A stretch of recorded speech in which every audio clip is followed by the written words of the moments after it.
मित्रांनो, किलोमध्ये विकलं जाणारं रक्तचंदनाचं झाड तुम्हाला दाखवतोय. हे बघा, हे रक्तचंदनाचं झाड आहे. मागच्या एका रील मध्ये आपण 13 इंच बाय 13 इंचच्या बॅग मधलं झाड दाखवलेलं. आता हे 8 इंच बाय 10 इंचच्या बॅग मधलं रोप आहे. मित्रांनो, सगळी माहिती देतो, त्याच्या आधी फॉलो करून घ्या. मित्रांनो, हे आहे रक्तचंदनाचं झाड. ह्याच्याबरोबर आपल्याकडे सफेद चंदन देखील मिळतं. रक्तचंदन हे लाल कलरचं असतं मित्रांनो, आणि ह्याची वाढ म्हणाल तुम्ही तर 12 ते 15 वर्षानंतर ह्याची तोड करायची असते. 12-15 वर्षापर्यंत ह्याची वाढ होत असते. आता ही वाढ झाल्यानंतर किलोमध्ये विकलं जातं मित्रांनो.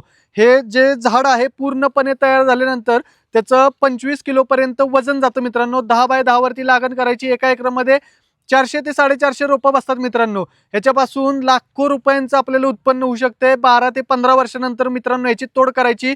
बुंदा खूप मोठा होतो. 25 किलोपर्यंत एक झाड भरतं मित्रांनो, आणि किलोप्रमाणे विकलं जातं मित्रांनो. झाड हे उगतं द्यायचं नसतं चंदनाचं कधीही.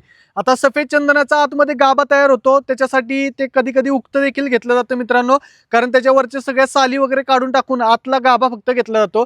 तर तसं रक्तचंदनाचं नसतं मित्रांनो. रक्तचंदनाचं पूर्ण झाडच हे पूर्ण लाल कलरचं असतं. गाभा पूर्णपणे असतो. थोडीशी साल असते वरती, ती काढून टाकायची असते. आणि रक्तचंदनाची बाहुली जी आपण आपल्याला जखम झाल्यानंतर उघळून लावत असतो जखमेवरती वगैरे, ती ह्याच झाडाच्या फांद्यांपासून तयार केली जाते मित्रांनो. भरपूर ठिकाणी तुम्ही पाहिली असेल रक्तचंदनाची बाहुली, तर ती रक्तचंदनाची बाहुली म्हणजे ह्या झाडाच्या फांद्यांपासून बनवलेली असते मित्रांनो. ते उघडवायची असते आणि आपल्याला जिथं मुक्का मार लागलेला आहे, जिथं काय दुखापत झालेली आहे, अशा ठिकाणी लावायसाठी त्याचा उपयोग केला जातो मित्रांनो. तर अशा पद्धतीने हे आयुर्वेदिक मध्ये देखील, आयुर्वेदामध्ये पण याला मोठं स्थान आहे मित्रांनो.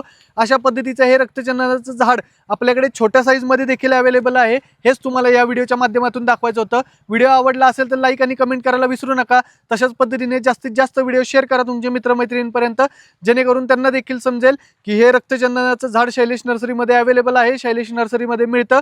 छोट्या साईजचं देखील अवेलेबल आहे, आणि हे आपण आपल्या शेतामध्ये लागवड करू शकतो. फक्त ही लागवड केल्यानंतर आपल्याला आपल्या 7/12वरती नोंद करून घ्यायची आहे, जेणेकरून तोडीच्या वेळेला आपल्याला लगेच परमिशन मिळेल. तर व्हिडिओ आवडला असेल तर लाईक, कमेंट, शेअर करायला विसरू नका. धन्यवाद.